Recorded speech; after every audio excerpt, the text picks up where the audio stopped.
성범죄가 인정됐다면 남성은 예를 들어 징역 3년, 징역 5년 이렇게 갔을 텐데 무고를 한 이 여성 같은 경우는 징역 10월이지만 이게 또 집행유예 2년이에요. 1, 2년 동안 직장 잃고 이혼당하고 싸워서 무고를 해도 또 무고 무혐의 나오는 경우가 굉장히 많아서 또 인정이 된다고 하더라도 사실은 집행유예 받고 그냥 놀러 다니고 인스타에 올라오고 그래서 무고가 인정되지 않으면 사실 이 사람한테 너가 나 고소해서 이런 피해 입었어 이거 피해 보상해 라고 하는 거가 현실적으로는 인정되고 있지는 않습니다. 이런 거 참 부당하죠. 네, 안녕하세요. 자유롭게 하면 하준기 변호사입니다. 네, 오늘은 간만에 정말 간만에 성범죄 무고 인정 판례가 등장을 해서 이제 여러분에게 이제 소개드리려고 합니다.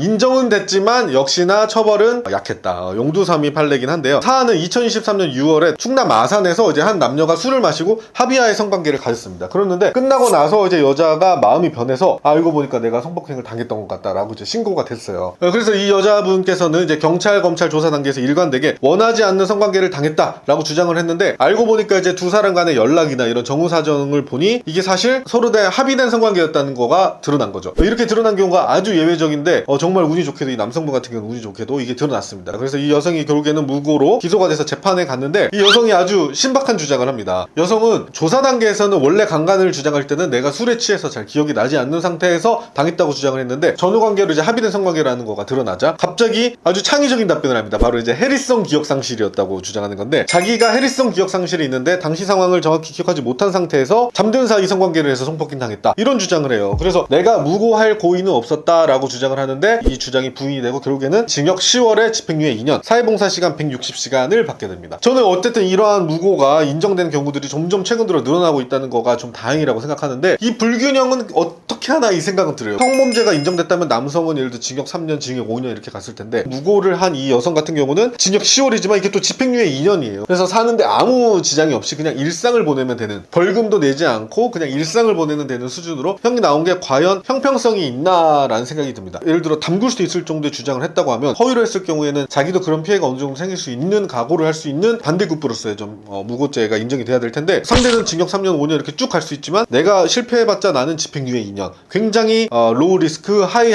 리턴 로우 리스크 슈퍼 하이 리턴이 아닌가 이런 생각이 듭니다. 무고 같은 경우는 형법제 156조에 있는데요. 타인으로 하여금 형사처분 또는 징계처분을 받게 할 목적으로 공무소 또는 공무원에 대하여 허위 사실을 신고한 자는 10년 이하 징역 또는 1,500만 원 이하의 벌금에 처한다라고 주장을 하고 있어요. 이 문구 자체를 보면은 굉장히 좋은데 문제는 이 무고가 무고의 고의까지도 인정이 돼야 돼서 굉장히 성립이 어렵다는 거예요. 그러니까 어떤 A가 B를 성범죄로 고소를 했는데 무혐의가 났으면은 바로 B가 A에서 무고로 고소해서 성립이 되는 게 아니라 이 사람이 허위의 사실을 말을 해서 이 사람을 처벌을 받게 할 이 무고의 공의 이게 허위임을 명백히 인식하고 그럼에도 이 사람을 처벌을 받게 하겠다는 이 무고의 고의까지도 수사기관이 입증을 해야 이 무고가 성립이 된다는 거죠. 그래서 기본적으로는 보통은 성범죄로 고소를 했는데 어렵게 무혐의를 받다고 하더라도 이후에 무고로 고소를 하면은 이 무고의 고의도 입증하기 어렵다 해서 쌍방 무혐의가 나오고 끝나는 경우가 굉장히 많습니다. 억울하게 성범죄 피소를 당한 남성이나 여성 같은 경우에 무고를 고소하는 경우가 일단 한 10% 정도밖에 안 되고요. 그 10% 중에서도 인정되는 경우가 한 10%, 20% 이 정도밖에 안 되는 게 현실이에요. 한 사람을 나락으로 보낼 수 있는 허위 성범죄 고소를 하는 경우에 이 무고가 너무 형이 적다 이런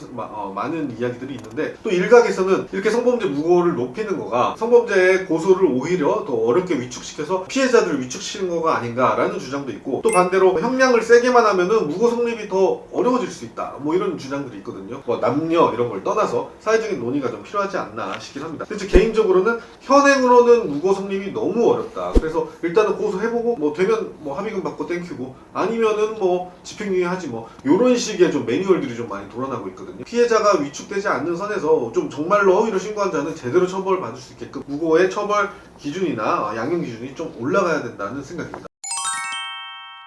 만약에 성범죄에 대해서 무죄가 나온다고 해서 무고의 혐의가 인정되는 건 아니잖아요. 예. 근데 거기서 만약에 무혐의가 나오면 억울하게 피소당한 사람은 그 민사상 손해배상도 불가능한가요? 성범죄가 무혐의가 나오면은 어쨌든 내가 죄는 안 지었다는 건데 그게 곧 이 사람이 나한테 피해를 줬다는 거가 법적으로는 또 아니라고 돼서 그냥 혐의를 너 재판에서 인정받았잖아 라고 이렇게만 보는 거예요. 그래서 무고가 인정되지 않으면 사실 이 사람한테 너가 나 고소해서 이런 피해 입었어 이거 피해 보상해 라고 하는 거가 현실적으로는 인정되고 있지는 않습니다. 이런 거 참 부당하죠. 정말 삶이 피폐해지고 망가지는데 그냥 무죄 받고 끝이에요. 아무 달라지는 것도 없고. 그래서 기본적으로 법은 성악설을 기초하고 있거든요. 모든 사람들이 나쁠 수 있기 때문에 시스템을 구축해야 된다 이런 성악설이 전제인데 한 사람에게 무소불위의 칼날을 주어도 되는가? 그로 인한 부작용이 만만치 않다. 이런 게 좀 현실인 것 같습니다.